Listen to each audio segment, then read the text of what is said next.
Dealing with rejection is a superpower. I had conversations recently with somebody where we were exploring new opportunities for them and just kind of brainstorming and strategizing what new avenues and opportunities were out there. And one of the comments I had as we were talking through that, and I sensed some and hear some reluctance in exploring those, was to kind of lean in and talk with them about the idea of rejection, right? And the fear of rejection and not wanting to be rejected.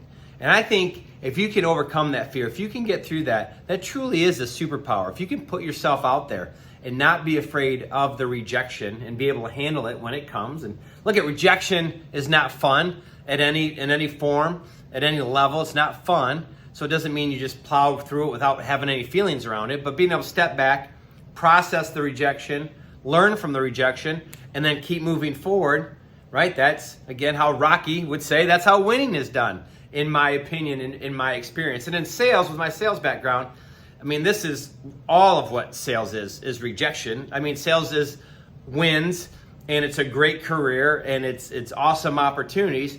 But what I always tell people is that salespeople don't get paid for the wins, even though their comp plans would suggest that they do, because it's based on the deals that they close and the size of the deals and all those things. But what I would argue is that they actually get paid, and those comp plans are put together for all the no's, for all the rejections, because it's only after you've waded through the no's and the rejections that you can get to the wins. Of course, everybody wants to win.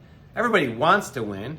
But can you get through the rejection and the grind to get to the win? And that's where salespeople, in my opinion, get paid for. And I think that applies to all aspects of your life. And if you can set aside ego, and I don't mean that in a bad way, but look at, if you've had some success, right? Rejection can sting even worse. But if you can set that aside and always be exploring new things, new opportunities, and deal with that rejection, that's where opportunities open up for. And in today's social media world where everything's posted, nobody wants to really post their rejection. But if you can go through it and deal with it, I promise you more wins are waiting for you on the other side of rejection. It's getting through and trying the most things you can to lead that. Whether it could be at work, again, it could be asking somebody out on a date. Why do we not do that? Do we fear rejection on that? Whatever it is, if you can put aside your fear of rejection, more opportunities are going to come your way. So here's a suggestion. Let's all set a goal for 2024 for the amount of rejections that we're going to go find. Search out those rejections, because by doing that, you'll put yourself out there to pushing the envelope, exploring new things and new opportunities. And if you look back and you do that enough in 2024, I think you'll find you'll have a really good year. I'm going to do it. I hope you do too.